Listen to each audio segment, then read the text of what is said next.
Hello, colleagues. As you know, today we were due to have a session on budget with a Q&A session attached to that.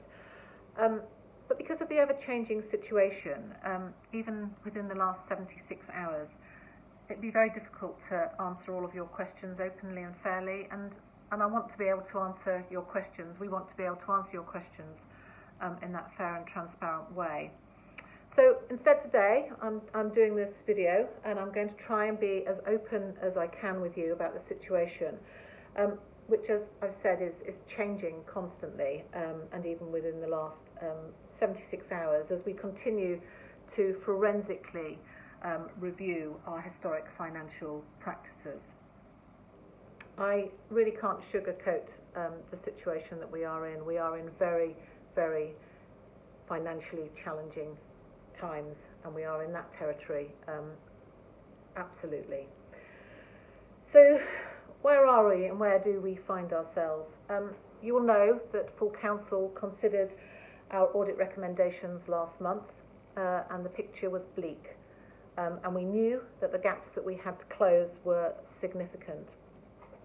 Since April, we've brought in our A-team of financial experts in their field, and you will know that they have been undertaking a review of our finances, our financial practices, and other associated related matters.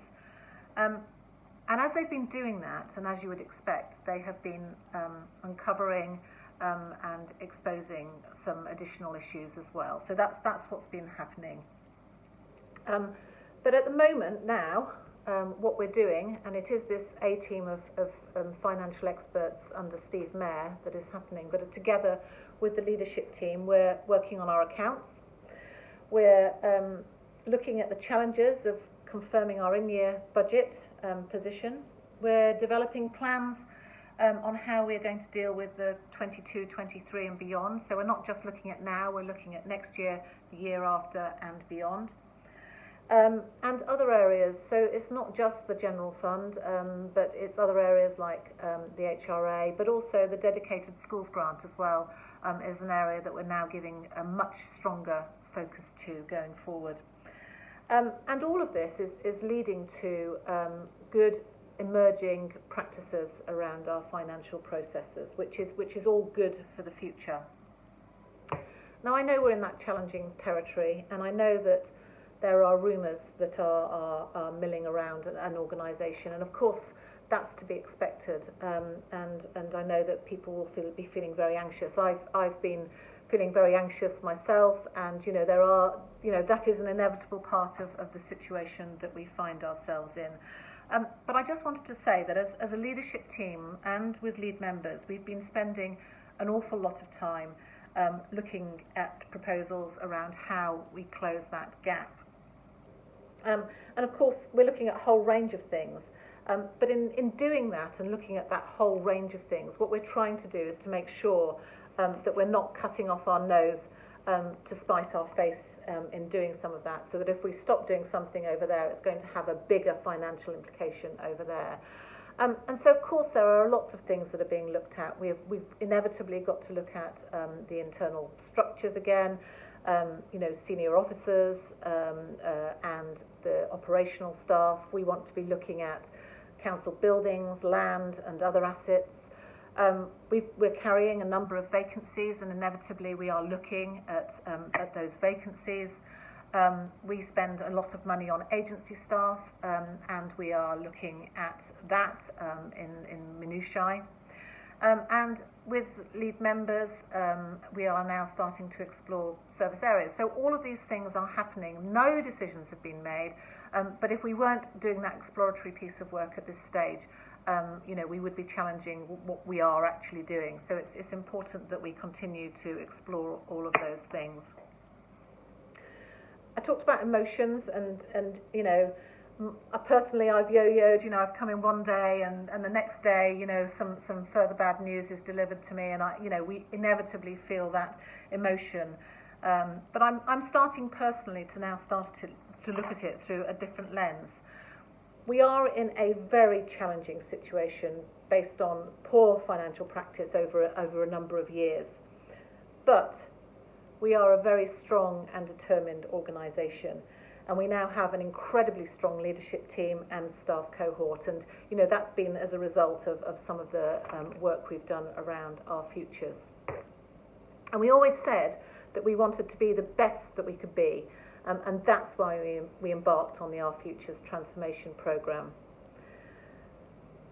So over the last 6 to 9 months, the exposure of some of the depth of the challenges has become apparent. So we were doing the Our Futures programme, and we were looking at the restructure, setting up better IT infrastructure, looking at the culture, all of those things.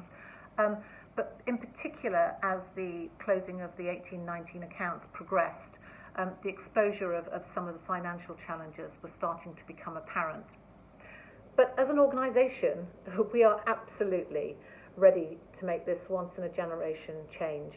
And this will give us a foundation to build a really strong and sustainable organisation on that can serve the residents of Slough. And that's the lens that we have to start looking through this at. There is such a lot to be done. And I know that it's really difficult, especially after the last 18 months. But the changes that we've seen through our response to COVID, the changes that we've seen in terms of what the Our Futures programme has been and we've collectively implemented in terms of, you know, being more flexible, being more agile, have put us in a really strong position to be able to deal with this head on. So instead of today's session, in terms of the Q&A, what we're going to do is we're going to spend the next two plus weeks making sure that we've got the detail that we need to be able to do to fully respond to some of your questions. And we're going to take that extra time to just get that clarity. And from the beginning of July, we will start briefings for all staff. We will run in-person drop-ins so you can understand more detail about the situation that we're in. But also, and perhaps more importantly, you can start to contribute some of your ideas that I know you'll have sort of generating in your heads about how we can improve and how we can bridge that gap. And then, of course, once we've done that with you, our staff, we will be talking to our residents and our other partners and stakeholders. So finally, I just wanted to say, you know, I know you're apprehensive. I share that. I can't tell you the sort of roller coaster of emotions that I've been on, and as we share news with colleagues, I see that emotion happening, and that's because you and we care so passionately about what it is that we do, and so if we didn't have that emotion, that would be a bit more of a worry, I think. But I know that we can do this as an organisation. I know we can work through that because, you know, we can work collaboratively and together, and we will get this organisation through this. So I'm just going to end there, and I just want to say, look, take care, and we'll speak in a couple of weeks in a face-to-face environment. But colleagues, that's the update, and hopefully see you soon. Take care.